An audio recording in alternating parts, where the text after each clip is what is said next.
We don't really know who wrote the Gospels. The names were assigned later probably by Eusebius, who stated that it was admissible and permissible to lie to further the kingdom of God. We don't even know who wrote those Gospels, and we don't know if they were eyewitnesses. Okay, then it sounds to me like you're an honest intellectual who is searching for truth. You don't want to be deceived.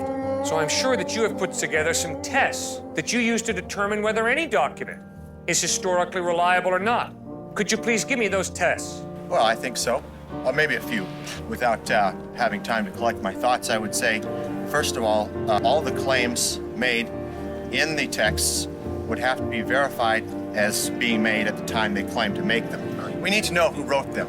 We need to know if they were objective. We need to have outside evidence to support the claims made therein, that the events described in the text actually occurred. Okay, how do you do that with Herodotus, Suetonius, the Roman historians, the Greek historians? Help me understand. How do you do that with their writings? Well, I don't necessarily have to believe all the claims made therein.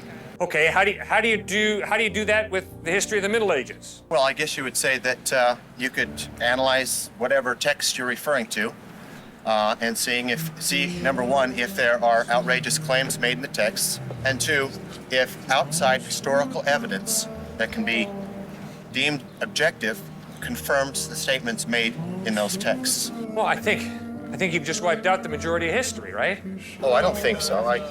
I guess you'd have to, you examine would have to be weighed on an independent basis. Well, how are you going to get an account of the Battle of Waterloo? Well, the Battle of Waterloo isn't a big claim. Battles happen every day. People die.